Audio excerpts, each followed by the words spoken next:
European union rule ఏంటంటే ఎవరైనా దొంగ మార్గాల్లో, డంకీ రోడ్లలో, లేదంటే పడవలలోనో, సముద్రంలో నుంచినో, లేకపోతే అడవుల్లో నుంచినో ఆయా దేశాలకు యూరప్ దేశాల్లో ఏ దేశం దగ్గరకొచ్చినా వాళ్ళని ఆ దేశమన్నా ఉంచుకోవాలి. లేదా యూరప్‌లో ఉన్నటువంటి మిగిలిన దేశాలకి పంపించాలి.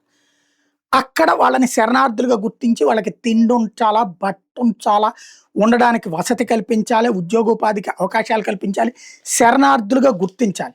ఒకవేళ అట్లా మేము శరణార్థులుగా గుర్తించలేము అంటే, ఈ రేషియో ఉంది గదా! ఏ ఏ దేశం ఎంతెంత పర్సెంటేజ్ ప్రకారం ఉంచుకోవాలో అంతమందిని ఇప్పుడు ఫర్ ఎగ్జాంపుల్ బ్రిటన్‌లోకి ఒక 1000 మందొచ్చారు.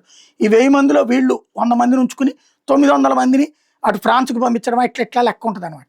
అట్లాగా గనక ఆ దేశం తీసుకోనంటే ఒక్కొక్క మనిషికి ఇంతని పెనాల్టీ కట్టాలి యూరోప్ యూనియన్‌కి. ఆ డబ్బుల్ని యూరోప్ యూనియన్ ఆ దేశాలకిస్తది. ఈ రూల్‌ని వ్యతిరేకిస్తున్నది హంగరీ. మా దేశానికి చొరబాటుదారులు మేము అంగీకరించం.